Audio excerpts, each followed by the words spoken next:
Well, for young Australians aged 14 to 24, suicide remains the biggest killer. It's estimated 1 in 5 young people presenting with complex traumas are not seeking psychological help through traditional channels. It's prompted calls from support service Youth Insearch to scale up other options.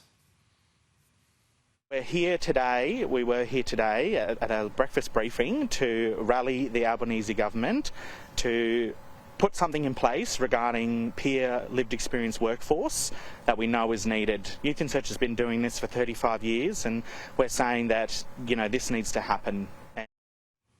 That was Luke. He joins me now along with Youth Insearch Clinical Lead Leanne Hall. Thanks both for your time.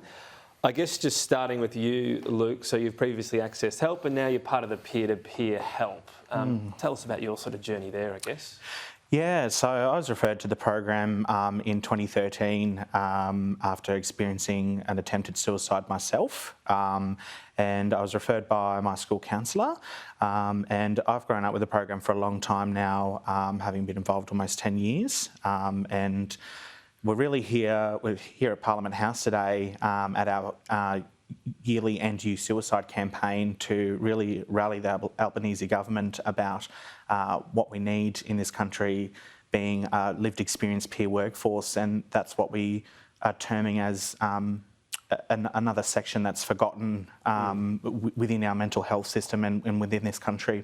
And I guess it's about having varieties. I've heard a lot of good feedback around Headspace and Lifeline, but different avenues, and for you, I guess, back then, a pretty troubling time, I'm sure that's an understatement, but having that peer network, was there something about that made you more comfortable to get that help compared to other types? Yeah, my personal journey and personal experience is that I've personally been failed by adults quite a lot through bullying and the school system. They'd failed me quite a lot in terms of not responding to what I was going through and not really helping me. And you were thinking, oh, if I go to these official organisations I've heard about, it'll be another adult. I'm just not sure. Yes, exactly. There, basically. Yeah, I really thought that it was just going to be another adult telling me what to do, but I really found that the peer work was what I needed, someone who was my age, who understood what I was going through,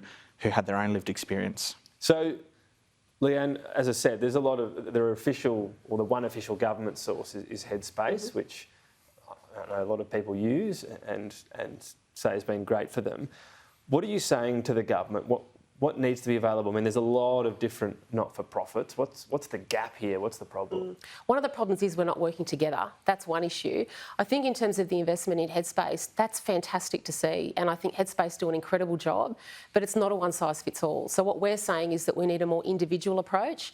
And a lot of the young people we see, in fact, nearly all of the young people we see, don't feel comfortable talking to an adult, let alone an expert. So they connect with peers. So what we're saying to the government is that keep investing in what you're doing, but also we need some innovation. If we're going to shift the dial and start to reduce the youth suicide rate, which isn't declining, we need to think outside the circle, outside the square, and actually look at working together and investing in programs in addition to Headspace that really focus on that peer-to-peer. Because there's more attention on it, there's more money. When I went through school, this was barely a sort of blip in the, for the rest of the 90s. But there's also more risks, social media being the obvious one. So when you're saying more coordinated, does that mean you've got Headspace, but you've also got the government, giving different funding to different organisations, so that every organisation we talk about does something a little bit different, or different people would reach out to them? Is that what you mean? Yeah, look, we've got a place-based model, which means we work with communities and co-design, and it's a meaningful, deep co-design. And that means that we go into communities and we say, what programs and services do you already have? What's working well? And where are the gaps?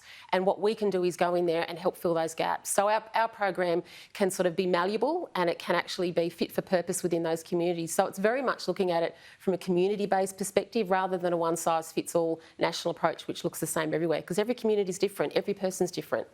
Your experience obviously as a peer now, how's that been? I mean, it must be pretty tough for you at the same time, dealing with people. Yeah, it sometimes can be tough, and it's really about, with the lived experience peer workforce, that the people that are in those positions, they have to take on a lot of responsibilities. So it's about getting them the right training as well, and having a support network behind them. And that's what we're also saying that Youth Insearch is able to do, and with rolling out a lived experience peer workforce. And as part of your call for the government, you know, are there other organisations you'd like to work more closely with? There are more and more I'm hearing about that are focusing on younger people, different ways of reaching out. I mean, there's more and more sort of text available rather than calling up, because I'm sounding old now, but young people don't really call. They don't want to call up for anything. Everything's online. You know, everything you do is sort of a chat service or whatever. So that's just one of the different focuses these days. Yeah, look, I think what we're really saying is give us a seat at the table. So let us be part of the discussion in how we can actually reduce the suicide rate. And we want to be at that table with other programs and organisations like Headspace as well, so that we can actually all sit at the table together and work on resolving this. All right, Leanne and Luke, thank you. Plenty of ways to get help, of course. It could be with Youth Insearch, also Lifeline as well, 13 11 14. Head to the website as well, lifeline.org.au.